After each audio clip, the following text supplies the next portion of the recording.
Welcome back, ladies and gentlemen. This is the Hardcore and the Casual Podcast. I am your host, Justin. I am here today with Elijah, Matt, and Thomas. We got a full house in here tonight. We also got some people off camera that wanted to come and watch us do this. This is going to be a lot of fun. This is the UFC 300 reaction video. It was on Saturday. It was awesome. We all had a lot of fun. 3 of us were here chilling in here. Elijah was not. You were at work, weren't you? Yeah, I was at work. Did you go back and rewatch what went on? No, I watched it on my phone. Oh, okay. So you're still caught up. We still all have knowledge of what's going on with this today. We're gonna just talk about this and just give our reactions to every fight because they were all entertaining except for one. We'll get to that one. But yeah, no, across the board, this might have been the greatest event ever in the UFC history, at least that I've watched. What are you guys' opinions on it? Do you feel the same, or do you have any differing opinions on that? I mean, start to finish, it was just nuts. I wasn't bored at all. Maybe one fight, but couldn't agree more. Yeah, couldn't agree more. It was just awesome. Amazing card. So just the biggest things happened on this night at the top of the card. I want to start at the bottom of the card, and then we'll work our way back up because I know everyone wants to hear about Max Holloway. I know everyone wants to hear about Alex Pereira. I know everyone wants to hear about our opinions on the Charles Oliveira Arman Shesterkian fight. And we'll get to that stuff because Max Holloway is my favorite fighter, and I'm definitely going to talk about that eventually. So we're going to start at the bottom of the card. We're going to talk about Deiveson Figueiredo versus Cody Garbrandt. Deiveson Figueiredo picks up the sub, round 2, 4 minutes and 2 seconds in. I think it was an arm triangle choke. Cody Garbrandt looked good, but he just got outclassed. Did you guys actually watch this fight? I know you guys came later. Were you guys watching this one when it was going on? I was driving back from work, so I didn't get to see that one, but I did cash on that, though. I bet on Figueiredo by sub. That was a good pick. What round was it? No specific round. There were 2 bets. It was Figueiredo by sub and fight to not go the distance for either fighter. But I cashed both those. That was big to start the night. All right. Yeah. All right. We were catching up at work. Like I saw him at work and he's like, "Yo," he was just like, "Figgy won." Yeah. And I was like, "That's pretty cool." Man, that fight was amazing, man. Congrats to Figgy, man, moving up a division and just getting the job done. He looks good. I mean, he looks natural at bantamweight. I felt like he looked a little bit small during the weigh-ins, but then when he got into the cage, Cody Garbrandt's stance, how he stands a little bit more like wider, it made him a little shorter. They look the exact same size in there. Deiveson Figueiredo, I think we both picked him to win. So that was obviously always going to be a tie on that front. I won, by the way. We'll get to the ones that actually mattered on the prelims. Right now we're covering the early prelims. So yeah, Deiveson Figueiredo, big win. That's a crazy fight to start. Yeah, I know. Like early prelims, and you have a guy that was just a champ. What, like 2 years ago? It literally last year Figueiredo was champion. Yeah, last year at this time. An early prelim on a card. Like I think Dana said it too. He was like, this could like main like a fight night. Yeah. And it was the first fight on the early prelim. That's just nuts. 2 former champs too. It wasn't just one former champ. It was 2 former champs. That's just nuts. So that was very exciting. Cody Garbrandt was getting off pretty good shots in the beginning, but I mean, as soon as Deiveson Figueiredo got his hands on him, he basically just rode him out for the rest of the round 2 and was able to pick up the submission. So anyone else have any thoughts on this, or should we? Well, I just thought it was a big fight for Cody. It was. And what do you do now? You don't do anything at the top of the card anymore, basically. Yeah. You got to go fight lower ranked guys like he's been doing, like Trevin Jones and what's his name? Brett Callagher. I think that was Brett Callagher was his last win. You got to fight guys like that again. You got to make your way back up because Deiveson Figueiredo was a big fight to get, and he ended up losing it. So. Matchup too. It was. This was a fight that was supposed to happen a couple of years ago too for the flyweight title. It happened now. I mean, I don't think it would have went any different a few years ago, but this is the way it went now. And I think Deiveson Figueiredo is on the way back up to the top of the card, and I think Cody Garbrandt's on his way back down now. So sadly, I think Cody Garbrandt's career is coming to an end, even though he's still pretty young. But I think he hangs it up soon, probably, honestly. I agree. He's already been champ. There's really nothing else for him to do at this point. So we're going to move up the card now to Bobby Green versus Jim Miller. We both had Bobby Green. Did you guys have Bobby Green win in that fight? You were on last week's pod, but who did you have win in that fight beforehand? That was just a fight I was excited to see. I turned that fight on That was like when I first got home, and I turned it on, and all I could see is how bloody Jim Miller's face is. But like, the dude just refused to go down. He did. That was just insane grit. And not to mention that Bruce Buffer did not say Jim effing Miller. He just called him whatever his nickname, All Action Miller. But he didn't call him that. I was like, what? I know that it's on the early prelims and that ESPN has like an image to go for, but like, come on, you could have just paid the money to say it one time, you know? He asked for one thing. He fought on 100 and 200, and you couldn't give it to him. And now 300, and you got it at like the weigh-ins though, right? I think so. And I think it's not the same. I think Joe Rogan, didn't he interview Bobby Green afterwards, and then I think he said Jim fucking Miller or something like that. But they might have said it once or twice, but Bruce Buffer was supposed to say it. Yeah. But all around the actual fight, Bobby Green jabbed him up a lot. Jim Miller landed like 2 good punches, one in the first, one in the third. Other than that, he did rock Bobby with both those punches, but other than that, it was Bobby Green jab, jab, jab all the way through. Yeah. Bloodied up his face, just broke his face. Surprised that Jim Miller didn't hang it up, but I feel like he can come back and win eventually. I feel like he's still got more in the tank, but I mean, it just seemed like the perfect occasion to just hang it up. But So, any other opinions on that fight? No, it was just just Bobby Green versus Jim Miller. I mean, that probably wouldn't even have. It probably would have co-main evented a fight night. All of these fights are really good. So yeah. So moving up to Jessica Andrade versus Marina Rodriguez. I was focusing on my soundbar, trying to get that to work while this fight was going on, so I didn't really pay much attention to it. Decision for Andrade. We both had Andrade winning it. I mean, I from what I heard, it was a really good fight and that they were pretty even. But I feel like Jessica Andrade, this was her layup fight to get back into the good graces of the fans. Like, I feel like she's going to make her way back up to the top now. But do you guys watch this one or no? I watched it. She looked good. She looked strong. I thought she was going to try to put Rodriguez away. I thought she was trying to get that fight bonus, but she wasn't able to get it done. I mean, yeah, that was the night's still ramping up, so watching sporadically, but yeah, I thought Andrade looked good. Yeah, Andrade always looks good. Did you watch it while you were at work or? I saw a couple of highlights. Definitely a good fight, I'd say that. For Jessica Andrade, I see this kind of like another way for her to get another shot at the title. Both really good fights, though. Yeah. So moving up to the fight that should have went our way because we both picked Jalen Turner, and he knocked Moicano down, and then he walked away from him.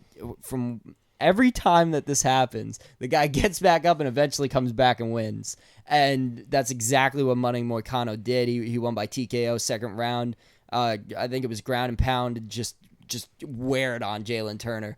And I mean, I really like Money Moicano, and I wanted him to win. I guess I like both of these guys, but Jalen Turner, man, come on! You had that victory for us in the bag, but you kind of sold it there, buddy. You shouldn't have walked away. Should have jumped on him.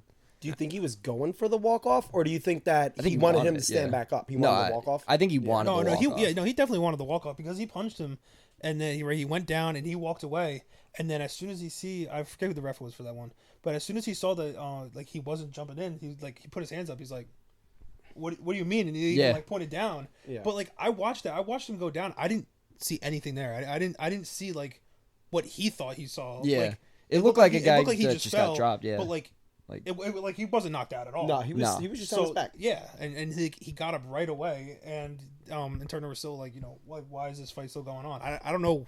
I really don't know what he was doing there. Like he definitely should have gone in for the finish. You watch it? Yeah, I saw it. I'm definitely disappointed in Jalen Turner. I wanted you to win, but I guess you tried to play it the cocky way, and karma got you. Karma did get him. I really thought that Jalen Turner had that in the bag when I saw him get knocked down, but that's just the way. That's the fight game. Sometimes you make a mistake and it can cost you a fight, and we've seen that time and time again, and we saw it again with Jalen Turner. So, props to Jalen Turner for almost winning, but props to Moicano for coming back with a big win. That was really impressive. I think Moicano is going to go on to big things now in the lightweight division. So, probably top 10 ranked guy now. I would think Money Moicano deserves it at this point now. That interview after the fight was was just I love awesome. the Constitution. I love America. Yeah, I love America. I love the Constitution. I love the First Amendment. Like, I thought that was so funny. Money Moicano. That's why they call him Money. So and then he shouted out his podcast. Show Me the Money podcast. Yeah, no, I love Money Moicano. I can't wait to see him go on to big things. Yeah, so that was cool. All right, moving on to one of the important fights between us, one of the fights that won me this thing. So I wanted to pick Sadiq Yusuff at first, but he changed my mind when he picked Sadiq Yusuff, so I went for Diego Lopez, thought he was going to get it done by submission. He knocks Sadiq Yusuff out in the first round, and I am done talking shit about Diego Lopez. It's done. I talked a lot of shit about him on Twitter, and I said it last week that I didn't get the hype behind him because he's still early on.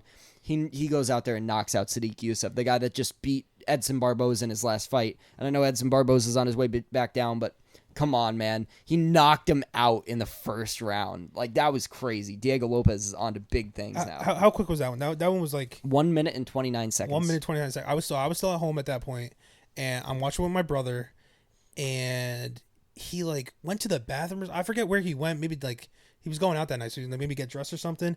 And he comes back and he goes, "Oh, what, is the first round over already?" I'm like, "No, the fight's over already." Yeah. He's like, "Wait, what?" And I'm like, "Yeah, no, it was like less than a minute. It was like a minute 20 seconds." You said, yeah, no, that was crazy. Just like came out guns ablazing. Big uppercut. Big uppercut. Got huge. Dropped. Got back up. Another big uppercut. Dropped him right back down. What do you think he went to go say to Dana? Because he like ran right out of the cage and went to go talk. Oh yeah, to Dana. no, he was like, "Dana, can I come out there?" Like that was cool. That he was like, "Can I come out and talk to you?" And then Dana was like, "Yeah." What do you think he was saying? He was probably just like, "I deserve a bonus. I want that $300K bonus. Like, thank you for allowing me to have this opportunity. I'm gonna do big things for you." Probably some shit like that. But You watch it? No comment. No comment. Dude, I don't know why I had the hinkling in my brain that I wanted to pick Diego Lopez, but I just decided, I'm switching. I want Diego now. And he got the win. I really thought that it was going to be a sub. I said it on last time. It was either KO from Sadiq or sub by Diego. Yeah. And then Diego goes out there and knocks out another guy in the first round.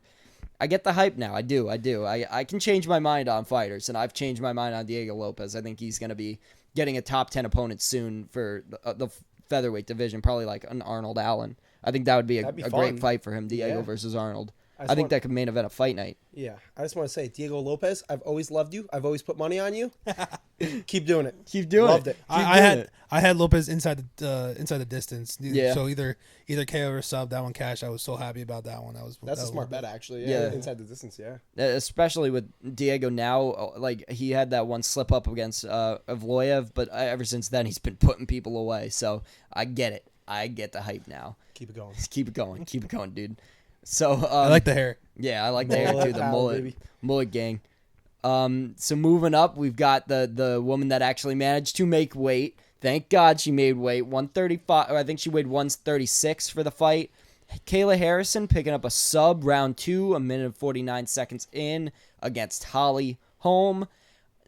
We both had Kayla Harrison, so we both saw this coming, but I didn't see her making weight coming. Again, she fought at lightweight. Now she went down 20 pounds. That's crazy, but she seemed disciplined. She made the weight. This girl might be the girl that pulls Amanda Nunes out of retirement. Amanda Nunes said she wants to come out if Kayla Harrison wins that belt, so might happen. That'd be crazy. 17-1 now. So yeah. Kayla Harrison, she is a beast. I mean, that she put the work on Holly Holm. So I heard them talking in the broadcast. She's a two-time champion. Two-time Olympic champion. What was it? What did Holly Holm or what did Ronda Rousey do? Oh God, I can't even think right now. Judo. Two-time Yeah, judo champ. Two-time That's judo crazy. champ. Yeah. And Holly Holm has known how to deal with judo champs before, but nothing like she's faced before with Kayla Harrison. Kayla Harrison seems like a dog out there. Yeah. So that'd be an interesting fight, her and Amanda. I think that's the fight to make when Kayla makes it to the title, beats presumably Juliana Pena or oh God, Raquel Pennington. One or the other. I think those two are gonna fight first. Then the winner of that will go on to fight Kayla probably. Yeah. So I thought it was awesome. You got any? Thoughts on it? Kayla Harrison, congratulations to you. Go get your belt back and give her the work. Take her out of retirement. Yeah, it wasn't much of a surprise to me. I mean, like you said, the weight cut, that's the one thing. But other than that, Yeah. home, she's getting up there in age. So Yeah, 15-7-0. I mean, it's probably time for her too to hang it up. But we just saw what's her name, Jermaine Durandamy, come out of her retirement, I guess, and she picked up a win a few weeks ago on a fight night. I think if Holly Holm wants to have a retirement fight, I think that's a good retirement fight. Do those two again, because Holly Holm got screwed last time because Jermaine kept on hitting her after the bell. A point should have gotten deducted. That would have won Holly the fight. But I think that would be a good retirement fight for Holly Holm, her versus Jermaine one more time. And no retirement anytime soon for Kayla Harrison, 17-1. She's got That's time. nuts. I didn't even know her record was that good. Yeah, 17-1. I think she lost in the PFL like 2 fights ago, but other than that, she's been flawless. So, so moving on up to, oh God, the most boring fight of the night, the one that I don't even want to talk about. I mean, dude, he powerbombed him one time. Aljamain Sterling. Aljamain Sterling picks up the decision win over Calvin Kattar. It seemed like Calvin Kattar didn't know how to throw a punch the entire time. And it seemed like, Aljamain Sterling spent all this time shit-talking Brazilian Jiu-Jitsu guys who just pull guard and make Brazilian Jiu-Jitsu boring. He had an entire thing, and it won some fans over by saying that. He was like, yeah, Jiu-Jitsu's boring. These guys just pull guards. And everyone was like, yes, Aljamain Sterling is right. Like, thank God someone's saying this. And then he goes ahead and he makes MMA boring. The hypocritical nature of what he's doing is so crazy to me because he's not an entertaining fighter, and yet he talks shit about non-entertaining fighting. So I just don't like it, but I mean, respect for picking up the win. Calvin Kattar's a tough opponent. He picked Aljamain, so he got this one right. We were 1-1 at this point, so I was really stressing about the next fight, but we'll keep talking about this one for a few more minutes. So Aljamain is on his way to get that featherweight strap. Just wait. I don't think he is. I don't think he gets a fight after this with a guy that's higher ranked than Calvin Kattar. I think he has to fight a guy lower ranked than Calvin Kattar. Where do you think Aljamain's going to debut on the rankings? Is he? He'll probably take Calvin Kattar's 8th ranked spot, but I really don't think that he gets a higher ranked opponent. I think Dana gives him a guy that's lower ranked, like a 13th or 14th ranked guy. He was just champion. Who cares? Dana White, we all know that Dana White does not like performances like that, and he does not reward performances like that. When is he ever? I mean, other than like giving Belal Muhammad the title fight that he's eventually going to get. Belal Muhammad's been sitting out for a year. Think about that. Like, come on. Okay, but who really likes Belal Muhammad? Exactly, and who likes Aljamain Sterling? The dude got booed out of the building and didn't even get an interview. Aljamain Sterling is the bantamweight GOAT. They hated him so much that they were told, Joe Rogan was told in his ear, don't even go in there and interview him. So he was the only one on this entire prelims that didn't get an interview. They just kicked him out of the octagon and told him to go home. He Batista bombed a grown man. Okay, and that was the one good moment in a 15-minute fight. That was 1 second of a 15-minute fight. That's dominance. That's boring. I didn't see that part. I woke up at the end of the 3rd round. Yeah, eventually. And then he told me what was going on, so. I really thought Calvin Kattar could put the work on him, but he didn't even throw a punch the entire fight. So, I don't know. You got anything to say about it? I was on my phone. Yeah. I mean, I don't know if that has more. I mean, I'll be honest. I probably didn't even give the fight a chance. I'm not a big Aljamain Sterling fan. I watched when he won the belt from Jan, and that kind of just put a sour taste in my mouth. And then I watched when he defended against Jan again, right? Yeah. And then it split decision. I just had such a sour taste in my mouth. But we know how the UFC how they treat champs, right? It's the whole thing with their rankings is that there's the champion and then there's the contenders, right? So you have to go in there, you have to beat the champ, right? The champ doesn't have to. The champ doesn't have to win the fight. He just has to not lose. Yeah, not lose right? the fight. Yeah. So obviously the judges are going to score differently when he's the champ compared to like if he had that exact same fight when he defended it against Jan. But he was the contender, and Jan was the champ. Is he winning that fight? Yes. That was a long time ago. No, probably not. No. So I don't know. That was a very close fight, and it was a swing round. So yeah, I'm not a big Aljamain Sterling fan. So I mean, I probably didn't even give it a chance. But like watching a UFC fight, if I'm on my phone and like they're swinging and it's an entertaining fight, I'm gonna put my phone down. Yeah. there was never a point in it where I'm like, oh wait, this is getting interesting. It's just, which is crazy to say about a former champ. Yeah. I don't know.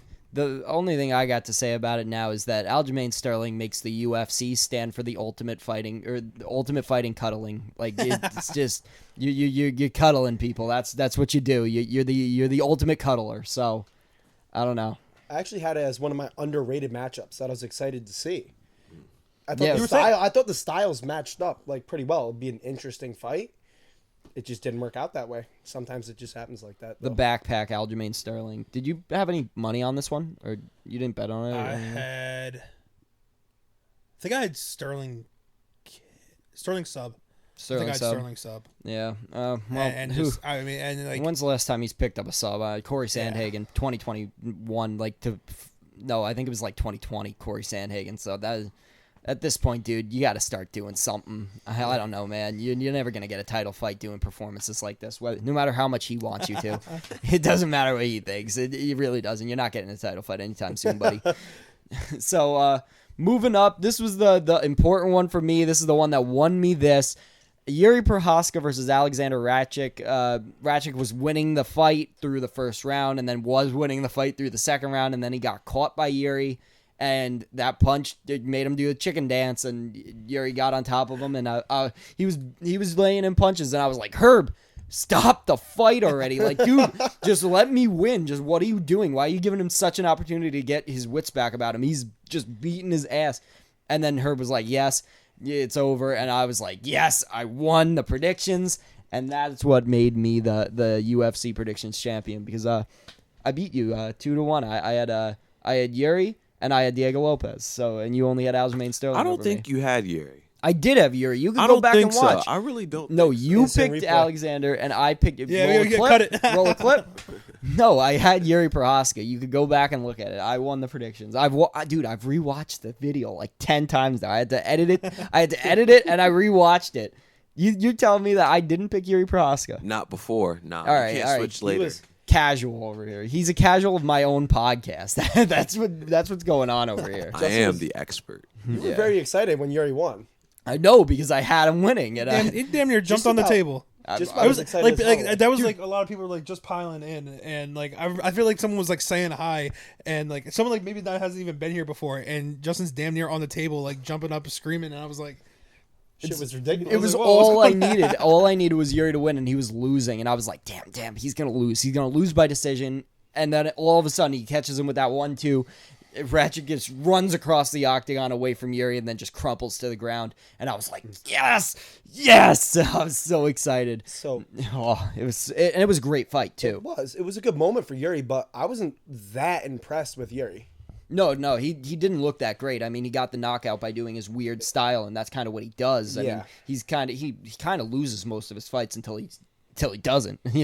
That's kind of his whole thing. So He's got that awkward, weird thing that just works for him sometimes, doesn't work other times. I mean, he'll get right, he was a number 2 contender. Right? Yeah, So he'll get the title fight, but I mean, I think that him versus Hill makes more sense, and Ankalaev gets the next title fight. That's You what, think yeah, so? that's what I'm Yeah, thinking. I think that makes the most sense because he already beat Alex already beat both of them, so I think they run it back against each other, and then Ankalaev, you get a fresh contender in there, and you get someone who will.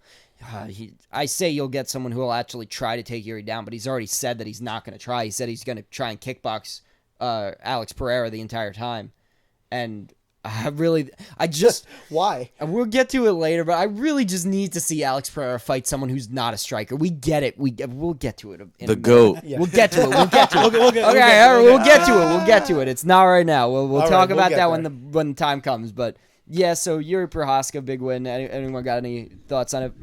No. Nah. Yeah, I mean, he was losing and then he won, so I was very excited, and that's what got me to win this. So, yeah, you fair and square, right? Fair You and admit square. it? You admit it? Fair and square. Fair and square. Fair and square. Fair and square. Aljamain Sterling won now. Okay, well, that's only one. I had 2. You had 1, so that's all that mattered to me. All right, so moving on to the main card, UFC 300 main card, the opener, Bo Nickel versus Cody Brundage. Shout Bo out Nickel. Penn State. Shout out Penn State, moving up to 6-0. shout out wrestling. Shout out wrestling in general. Bo Nickel shines again. It wasn't his greatest performance, and he admitted that himself to Dana White afterwards. But at this point in your career, you get the win. I mean, it doesn't really like you're 6-0. You just keep winning. Just keep winning. You'll get to the top, and eventually your performances will get there. But right now, just keep winning. That's all you got to do. Yeah. Did he double his time in the ring in the octagon? Yes. I was gonna say I'm pretty sure I saw the stat like right before it was that like he had to combine like 5 minutes and 26 seconds. Yeah, in the octagon. This fight went 2 rounds, or it went 1 round, and then it went 3 minutes and 38 seconds into the next round. So it went 8 minutes and 38 seconds. So this was longer than the other combined time overall that he spent in the octagon. And I didn't give Cody Brundage that much credit coming into this fight. I mean, I didn't think that he was gonna be able to hold off Bo for 2.5 rounds, but he did. He landed a good punch in there at some point. But other than that, Bo Nickel did what he did. I mean, it's what he does. He's great at what he does. What surprised me was the takedown defense from Brundage a few times, though. I mean, he was. They said it on commentary. Cody Brundage is the best wrestler that Bo Nickel has taken on inside of the UFC, so it makes sense that he would be able to hold him off a little while, but it only was a matter of time. It was a matter of time, yeah. I think he tossed him off a whizzer or something like that, and then Nickel just took his back immediately. Yeah. Snatched right behind the knee and just took him right down. That was it. Yep, and grabbed the neck, choked him unconscious. He tapped out basically right away. He tapped out right away, really basically. quick. As soon as it got tightened, he rolled him over. Cody was like, I'm done. I can't do this anymore. Yeah. It's a Bo Nickel fight. Shout out to Bo Nickel. He's on his way to get his title shot soon. This was a good fight. His momentum's all the way at the top. I didn't think Cody Brundage was going to win this fight at all. Good fight. I think it's time for Bo Nickel to get a ranked opponent. He says that he doesn't want one right now, but dude, it's time. Yeah. You're way more skilled than these not ranked guys. I mean, this is the thing about Bo. Like, right, so he debuted in the UFC on the Jones card? John Jones versus Gain, and then he was on the Volko Yair card, and now he's on UFC 300. Those are 3 really big cards for you to be spotlighted on. So like this is the thing is that he debuts on the Jones card because like he's one of the biggest prospects we've ever seen. At some point you're not a prospect anymore. You got to start. Yeah. You got to start being a contender.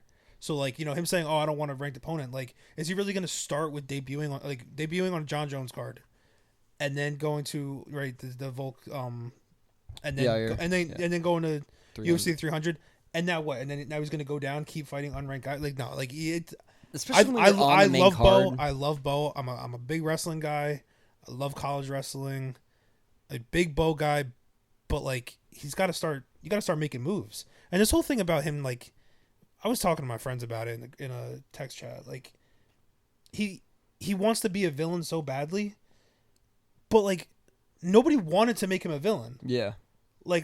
So people are like not liking him now because he's trying to like self-appoint himself as like this next villain. Like you didn't need to do that. Yeah. Like you would have been loved either way. But and I think he is going to be loved for a long time. I mean, there are a lot of people that don't like him. Also, when he got out there, he was being cheered a lot, but then he started doing his wrestling thing, and he started getting booed. Yeah. But it took them like 2.5 rounds to start booing Aljamain Sterling. They booed Bo Nickel on his like first takedown, and it's like Bo Nickel is doing a lot more work than Aljamain Sterling did. If you go back and watch both those fights, Aljamain Sterling literally just held on to Calvin Kattar the whole time. Bo Nickel was trying everything. He was throwing elbows, punches. He was trying to get submissions. That doesn't who cares? All I'm trying to say is that instantly, as soon as Bo touched the ground and started wrestling Cody, it was instant boos. And I was like, dude, you waited a round and a half to do this to Aljo, and then you give Bo Nickel this treatment right away. Like, dude, give him a chance to work. I was gonna, but like, what he does. Like I don't know why the fans are doing that because like when Bo takes him down, he's gonna do more with it. He's not just gonna ride him out. Yeah, exactly. He's gonna be what working. He does. He always works. Aljamain Sterling. He never works. He never works for any advanced positions. He literally just grabs onto you and just holds you there as long as he can and just tries to pick up as much control time as possible. And Bo Nickel doesn't do that. He's always attacking, punching, kicking, trying to get a sub. He's always doing something. Or do you think they were booing because it was going to be too quick? I think no. They were like no. We want to see more fight. No, I think they were booing just because they thought it was going to be boring. I don't know how you can say that a Bo fight's going to be boring. Exactly. I mean, every second of a Bo fight is basically stressful at this point. Yeah, every time they throw a punch in his face, it's just like, what's gonna happen next? Yeah, it's just like, ooh, does he have a glass jaw? We don't know yet. He hasn't been hit, so it was sketchy. You got any thoughts on it? I've said everything I need to say. Congrats to Bo, man. That was a great fight. It was a great fight. He's awesome. He's so good for the UFC. All right, so now the fight that I think is pretty obvious who actually won, but I've been seeing so many people online saying that Charles Oliveira got robbed. He did not get robbed. Arman won, in my opinion, all 3 rounds, but definitely the last 2. Definitely round 2, and the third round, Charles Oliveira grabbed the submission in the last 30 seconds of the fight, and then people are saying, oh, he won that round. He grabbed a submission that wasn't even tight. Arman was completely there, and that wasn't even the position to end that submission. You need to get the position right first. He was nowhere in the position to get that submission. He was complete. It was like they were posted up against each other. That is not how you finish that sub. You need to get in tight, and he just didn't do that, and people are still saying, oh, he had that submission, and he should have won that fight. And he proved my point. Charles Oliveira gets bitched in all of his fights for the entirety of the fight, and then somehow he comes back and wins at the very end. And people are saying that he won this fight. He just didn't. It was the second and third round went to Arman. Charles Oliveira did not win.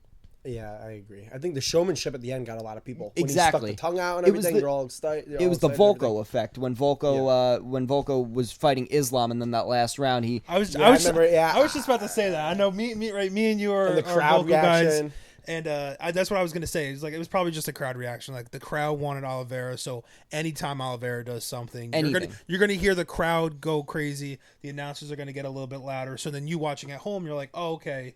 Like, that was a bigger thing that happened. So, yeah. But then if you go back and watch the last round, Arman controlled literally 4.5 minutes of the round and then got caught in a submission that wasn't tight. That round goes to Arman. And the first round even, Oliveira got that big submission right at the beginning. Like, he got the guillotine in, and it was really tight, and it was really close to finishing. And he said so. He pulled his pants down and everything.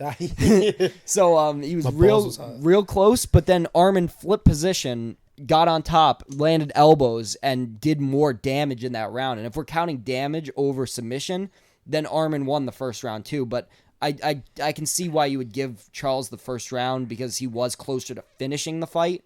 But then there's no question on the second round. Arman dominated the second round, made him bloody, made him bleed, and proved that Charles Oliveira is not all that, honestly. He's not the best grappler in the division. He's not the best striker in the division. He's not the best anything in the division. He's the luckiest guy in the division. That's my opinion. He's the luckiest guy in the entire division. I'm bringing this guy to the casino. Yeah, really. ASAP. Really. ASAP. I need that luck. Do you oppose my view on this? You got any? You agree? Honestly, I can't really say too much on that fight. I think I was on my way home as that fight was happening, but I definitely did want Charles Oliveira to win.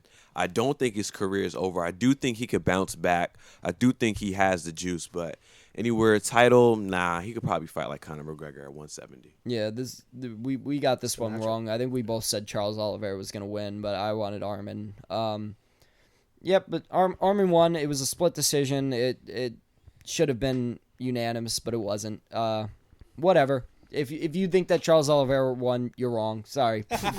Oh well. Next up is the fight where my eyes went black because I screamed so loud. Max Holloway versus Justin Gaethje for the BMF title, finishing in round 5, 4 minutes and 59 seconds, the last second of the fight.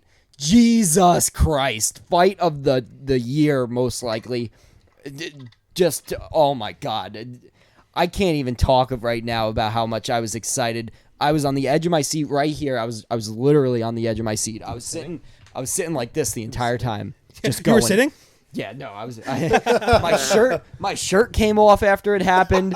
Dude, I was hot. No, it did. It did. My shirt came off. I was so hot. I was sweating. I'm sweating right now even thinking about it, dude. I think he practically fought the whole third round standing up. Yeah. He was throwing punches at the air. I'm pretty sure. Yeah, it was a good fight. I was like, oh my God, so stressful. Max Holloway got dropped, but it didn't count. They didn't count it as a drop. No, it did not count as a drop. But We all saw it. We watched it happen. He got put on his ass. So Holloway said it's a slip. It wasn't. He got caught in the back of the head and he fell to the ground. But I guess it was that thing where like if you just pop right back up, it's like you got to be on the ground for a certain amount of time.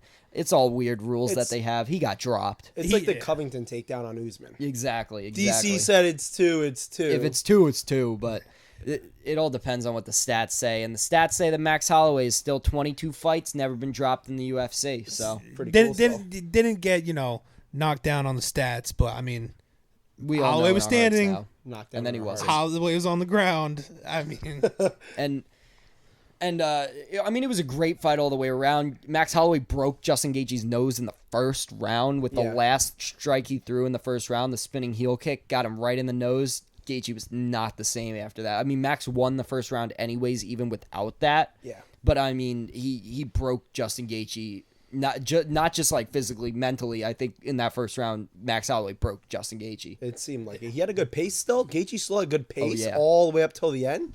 But it was just a one-sided affair the entire fight. He kept it a good fight all the way through, and then we get to the fourth round. He drops Max. Max gets back up. My stress level goes up more. I'm like, oh God, Gaethje still got that power. He could still put him out. But Max was putting on the work on Gaethje, and then the final round comes. And Max is doing what he's doing. He's putting the work on Gaethje. Rocks him. He drops Gaethje. Gaethje gets back up. He's got him up against the cage. They're going back and forth. Max is controlling the round. And then 10 seconds left to go. You know Max Holloway is going to do this in all of his fights. He walks up. He goes, let's do it. 10 seconds left. Let's throw down in a fight that Max Holloway is winning. He's winning 3 rounds to 1. And he's winning the last round. He was easily going to pick up the decision, and yet he still gave Gaethje the opportunity to come back and get that final knockout. 10 seconds left. They start throwing down. It's the craziest scrap. It's the craziest 10 seconds of throwing in the UFC history. And then Max digs to the body. He digs up top with the left, comes over with the right, knocks Justin Gaethje unconscious with 1 second left in the fight, tying Yair Rodriguez's record for the latest knockout in the UFC at literally 5 rounds, 1 second left to go in the fight. Crazy. I mean, crazy. It was to the point where like we're all like going crazy. We're going crazy, and as soon as we calm down for a second, we're like, wait. Is it a decision or is it a knockout? Yeah, because they cut away. Tell for a second. They cut away from the ref. And you couldn't see if the ref was going like this or not, or if he was just saying stop, like it's over. We saw the ref go in and wave his hands. By the way, did you guys? I just saw it on Instagram right before we started. It was Goddard. He was mic'd up. Yeah. He was mic'd up during it, and he tweets out and he's like, "I really wish the UFC can release my mic'd up footage for it because he says in 20 years it was the first time that I've ever yelled out." And you hear it, and like everything else is like muted out. And he's just watching. He's watching. You know, Justin, he goes down and he jumps in. He's like, "Oh, it's over. Yeah. And like he said, it's the first time in 20 years he's ever like yelled out like that. Like, and he goes, he's like, I've never seen anything like it. It was absolutely insane. He said it gave him goosebumps too. Yeah, that's pretty crazy. Yeah. Viewer discretion advised. Justin wanted Justin to win. I texted him. No. I wanted Max to win. I thought Gaethje was going to win. Get that right. Max Holloway is my favorite fighter. I never want anyone to ever beat Max Holloway. I wanted Max. I thought Gaethje, but then you changed my mind and I picked Holloway. So that's fair and square. I picked Max. Do not sleep on Max. I texted you in the first round. I knew it. Yep. Max, congratulations. That was one of the greatest performances you've probably ever put on. That knockout was probably number one for the year for sure. And I think he could beat Islam, and I think he could beat Topuria for sure. I don't know about Islam. I think he could beat Topuria. I think he's got a shot at Topuria. I do not think that he's going to beat Islam. I don't think he's definitely not even getting the fight with Islam because they announced afterwards that Islam is going to be fighting Dustin Poirier in Newark. And then Sean Strickland and Paulo Costa was confirmed for that card too, which I thought wasn't going to happen because Sean Strickland had all those tweets go out where he was saying they weren't paying him enough. Apparently they paid him enough, so that's going to be the co-main event. We'll talk about that later. Why is that 5 rounds? I think it's fun that they're starting to do co-main events for 5 rounds. I like watching 5-round fights more than 3-round fights, so I think it's fun. I like it. So Yeah. But yeah. So the Blessed Express continues to roll on. That's a tongue twister. But yeah, Max Holloway. He looked clean on those. He looked so clean the floral entire shorts time. too. Yeah, I'm glad know. UFC gave him to him. He looked clean on those. Emperor with his Yeah, shorts. he looked that cool was- too in that those was shorts. But Max Holloway looked probably better than he ever has, honestly, other than the Calvin Kattar performance, which was virtuoso.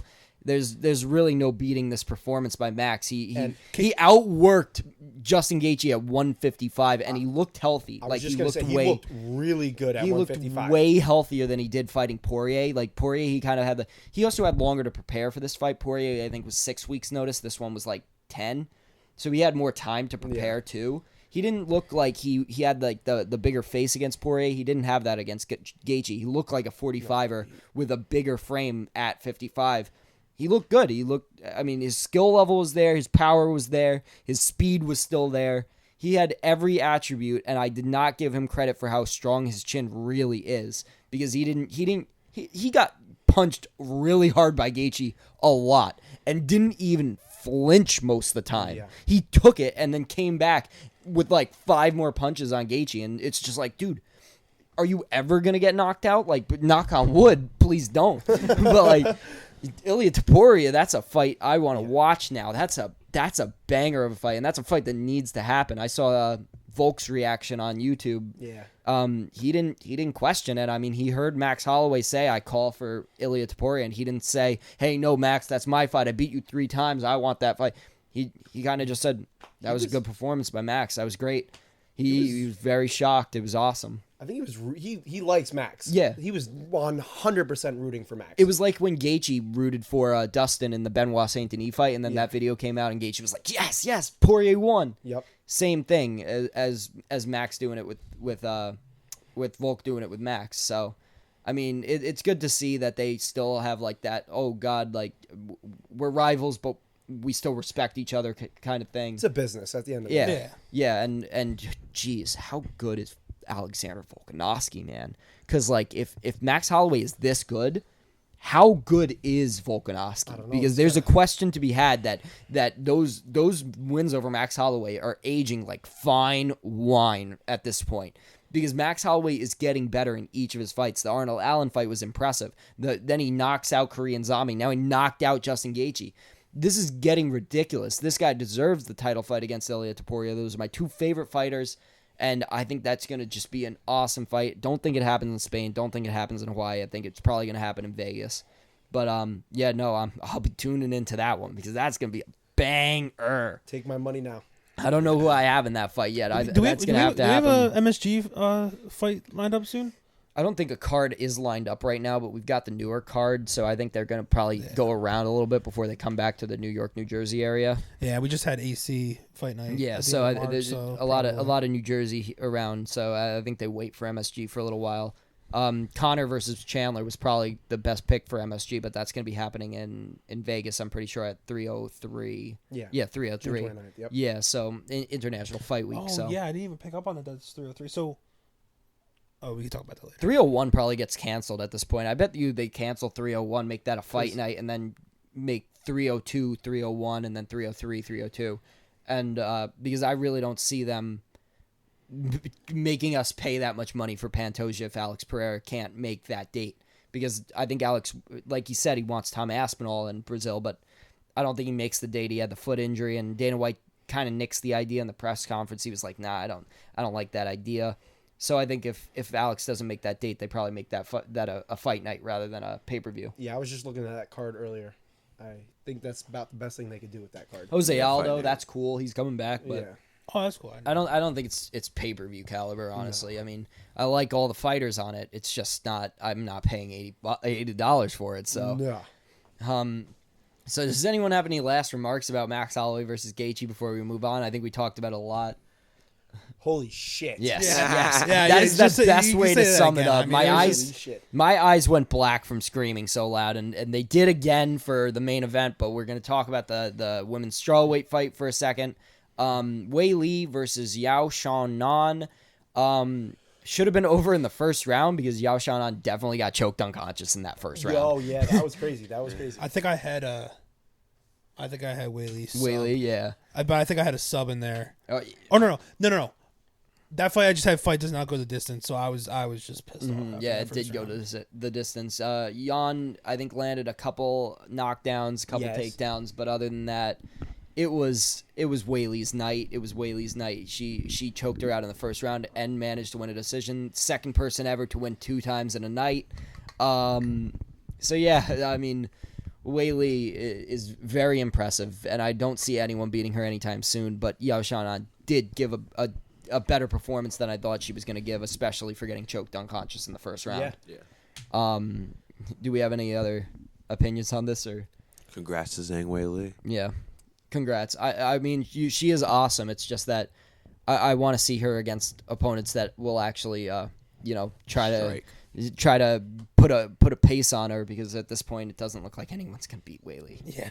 Looks like she's probably gonna retire. I mean, she got as dropped champ. pretty easily though. She did. Did she not get dropped with a jab? No, she did, but she recovered really easily She too. did. Like I don't think sold my parlay. Yeah.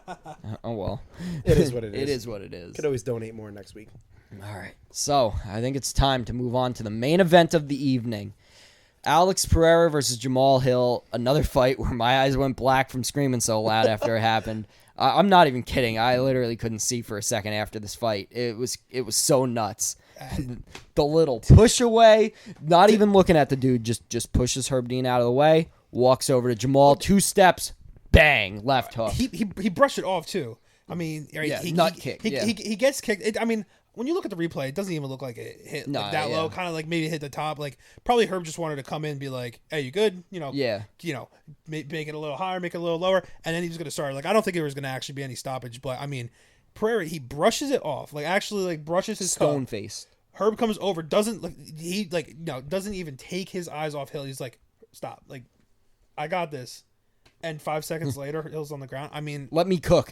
Yeah, he said, "Dog, yeah, let me cook." Yeah. And then he walks over, takes 2 steps, instantly next punch he throws, knocks Hill unconscious. Incredible. Eyes roll back into his head. That was the craziest part, right? I mean, obviously we had a lot of people here. Everyone goes crazy for it. We then see the replay, and you see Hill punch him, and you see. You see Pereira punch him, and you see Hill's eyes roll back before he even hits the camera. Oh, yeah. And with his nickname being Sweet Dreams, we knew that the memes were coming. I've seen him sleeping in clouds on Instagram. It's bad. You know, everyone's disrespecting Jamal Hill at this point now, but come on. This guy is the greatest kickboxer in the UFC other than Israel Adesanya, and I think there's even a question that he is better than Izzy. He is better. I think there's a question. I mean, he gets knocked out 1 time by Izzy, but other than that, he's just impressive. He's probably the best knockout artist in the UFC. He's the best kickboxer in the UFC. But guys, give this man someone who isn't just going to go out there and try and kickbox him, because we've seen it now so many times and it's not going to work. I think this guy is unbeatable on the feet. I think they need to give him someone that's actually going to give him a test somewhere else other than on the feet. They tried to give him Blachowicz. But Blachowicz isn't a wrestler. He trained in K1 kickboxing. He is a kickboxer who just knows how to wrestle. And he took him down, but all he did was sit on him. Yeah. It was like the Aljo fight with Cater. And even though I thought that Jan won that fight, I mean, Alex Pereira still has not been tested in that way by an actual guy like Ankalaev, who should do that strategy against him, but he's not going to, like he said. But that pisses me off a little bit. But other than that, you think they would learn after the Strickland fight? Exactly. And the ego just gets in the way, and you're just gonna, I'm just gonna stand and bang. Yeah, but no. So I mean, Jamal Hill. I mean, he looked good at first until Alex Pereira stopped respecting the power coming back his way, and then Alex Pereira started walking him down. And exactly what I said on the podcast last week. You can't get stuck up against the cage with Alex Pereira, dude. You can't run out of space. You run out of space, that's gonna happen. And Jamal ran out of space. So. You know who got put against the cage? Israel Adesanya, but you know what? But he also got put up against the cage in the second fight in MMA, and then Izzy knocked him out. And I thought that Jamal had the likelihood to do that exact same thing. That I thought he was going for that, the way he was kind of moving and telegraphing. Me too. You know, but Alex threw a weird punch. Like, that wasn't a left hook, and it wasn't an uppercut. It was like shovel hook uppercut combo, and he came at a weird angle. Where it caught him was really weird. Yeah, I know. It caught him and the power. This man broke Ngannou's punching record by like 6,000 or 60,000. Yeah, whatever the point system is. Yeah, it's like, does it even make sense? Yeah. Like, I don't even know. I don't think that's real because it doesn't make any sense that Alex Pereira does have more power than Francis. It would have gained more momentum, I think, but like that's kind of crazy. Yeah, no, that was a lot. And Francis broke the record, and he broke the record by like a little bit, and then Alex broke the record by like a lot. So I think Francis had a boxing glove and Alex had the MMA glove. That's also a point to make. That's also a point to make. So I mean, all right, I gotta talk about Pereira first. Go for it. So, go for it. You know, obviously you guys know I am a huge Izzy fan. I love Izzy more than anything. I think he's great. I'm so happy that he beat him, and I think that was a really, really good fight. But I'd love Pereira too. I mean, it's one of those things where I hope they never fight again. Like, I don't want Izzy to move up. I think Pereira is like, I think he's so good. The thing I don't like about Pereira, I can't respect him just a little bit he's such a weight bully. He is such a weight bully. Yeah, I can see that too. I mean, I don't like Alex. I don't like him, but I respect him now. Did you guys like? As soon as the fight was over, I texted in another group chat with some of my other friends that weren't here, and I said, I think he might be the best fighter I've ever seen. So he's just so good on his feet. Like, I don't think anyone can beat him on his feet, like you were saying. But do it at the same weight. Do it at the same weight as these other guys. I mean, what was he, 30 pounds heavier? Well, how much did Jamal weigh afterward? I saw he went from like 205 or whatever it was to like 230, almost like immediately. Yeah. But like, how much did Jamal weigh? I didn't see what he weighed. Jamal looked like he weighed 300. Yeah, he looked like he weighed probably about the same, but at the same time, there's a difference between muscle and fat, and it looked like Jamal brought fat back, and Alex Pereira looked like he somehow... Alex Pereira looked like he added 20 pounds of muscle overnight, and Jamal Hill looked like he added 20 pounds of belly weight overnight. Yeah, I mean, there's a difference. Slimmer in the ring. And it's not even that that matters, because we've seen that not matter in the past. It's just that Alex Pereira is just like so fast and so strong and so precise. And he caught him. He got him with that left hook, and there was no recovering after that. He followed him to the ground, banged him out on the ground, and that was that, man. I mean, to be fair, the only thing about Alex Pereira when you have to look at his record is that his last two fights, with Yuri and with Jamal, yes, they both beef Glover, but like they're both coming off big injuries. It's not like they had small injuries; they're coming off big injuries. That is a good point too. Both guys, was he Achilles? ACL. Oh, yeah. ACL. Both guys did come off of an injury after and directly fight Alex Pereira. That is also a point to make, but I don't think it's the biggest. I don't think it's going to hold up very well if you try and use that excuse talking to an Alex Pereira fan. But I do see that point. They were coming off of layoffs, off of injuries, and that's a hard fight to take off of an injury, especially when you are a striker and now you're trying to, you're going in there and striking with the two weight class Glory Kickboxing world champ, Hall of Famer in Glory Kickboxing, and the 2-weight division UFC champion. And you're going to try and kickbox that dude, it's just not going to go well. See, but to be fair, I think Jamal Hill could have got it done had he taken a tune-up fight before that. But it's just like, I don't know. It's just like Alex Pereira. He just gets it done. He's coming off that injury, yes, but it's like he should have took more time to really get in shape, really hone his craft down. Yeah, good point. But I think that it was awesome to watch, though. I like that Alex Pereira finally has a definitive win against a really high level guy, because none of his wins have been very definitive over high level guys. Like I said last week, the Yuri one wasn't that definitive. The Jan one wasn't that definitive. The Izzy one wasn't that definitive. The Strickland one was the last definitive one, and he wasn't Sean Strickland at the time. Now he is like a big deal. He wasn't really that at the time. So now he's got a big win over a big guy. Very definitive, very definitive. He knocked a guy out very cleanly.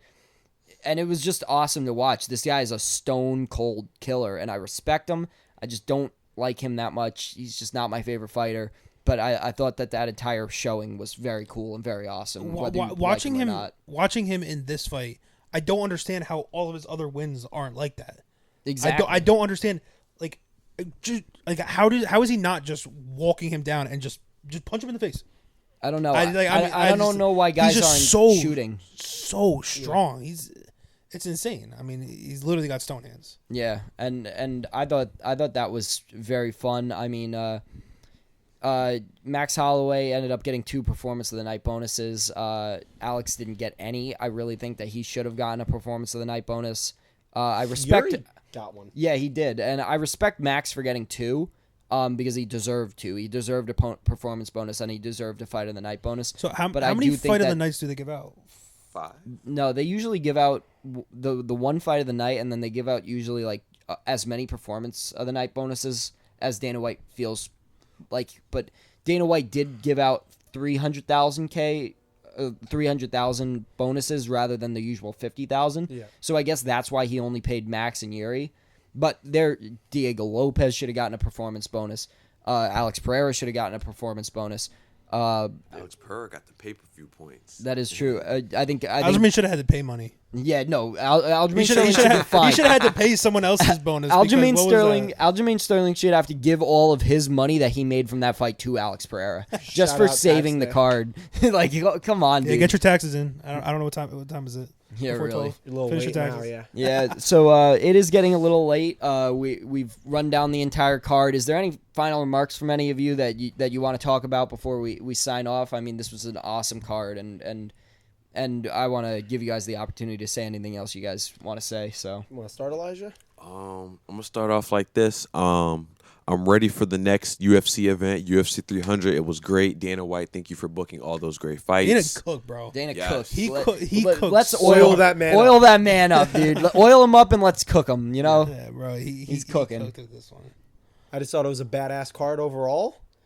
It was all that I thought it was going to be and Lived more. up I had to a the great time watching, and like you said, I just can't wait for the next one. Yeah, I mean, again, like we said, start to finish, it was nuts. I mean, I think when we were talking about UFC 300, like, you know, all the hype that was on it, like we thought for a long time Conor was going to try to get back for this one. I know Izzy was saying that he was ready like 3 weeks before, or like right before they announced it, because he thought he was fighting DDP. So I think maybe we were a little disappointed when it was just Pereira Hill. We're like, that's it. But I mean, maybe we were disappointed, but I mean, it surpassed all expectations. I mean, Yeah. This was nuts. What time should a UFC 400 be? Like what, 2? How many Oh, is that? I think they said 2032. I think they said 20. No. Is that the right math? Is that... I think they said 2032. I think John Anik said 202032, but I'm not That's 100. Crazy. I'll be in a midlife Oh, crisis at that point. 8 times 12 is 96. Yeah. 8 times 12 is 96. So it's about 8 years. Yeah, 8 years. That's what I was. 2032. Damn. Yeah, it's a while. Mortgages and shit. Hey man, there's gonna be a bunch of big cards between now and then. This was a big card. This was awesome to watch. Next huge card is gonna be the McGregor Chandler card. We're still gonna be doing this podcast all the way through them. We're gonna be doing every week. Still gonna be kicking. We're having a lot of fun with this. Hopefully, we're gonna have a lot of these guys back. This was so cool. I'm so glad to have you guys all here talking about it. I'm so glad to be doing this podcast. I'm so glad for Max Holloway winning. I'm just happy. I've been ecstatic since it happened. Trying to wait until Monday night to do this podcast instead of just doing it on Sunday. It really hurt because I really wanted to just get my opinions out there, but now they are. We should have done it Saturday night. As soon as it's over, sit down. Hey man, We should have live streamed it. I said I we don't know if I had People from Newark. I didn't have enough of a voice on Saturday night to be able to do this podcast, so Yeah. and it was late. So Yeah, catch us at Newark. yeah, we'll see you guys in Newark. No, You guys should fund our tickets. Fund our tickets. $700. That's crazy, but we'll see about that one. So thank you guys for coming on. That has been Thomas. That has been Matt. This has been Elijah, and I have been Justin, your host of the Hardcore and the Casual podcast. This has been episode 3 of the UFC podcast, the UFC 300 review show. Please like, share, and subscribe. This has been a fun one. Thank you guys for coming. Thank you guys for watching. Have a good day. See you next week. Peace out. See you.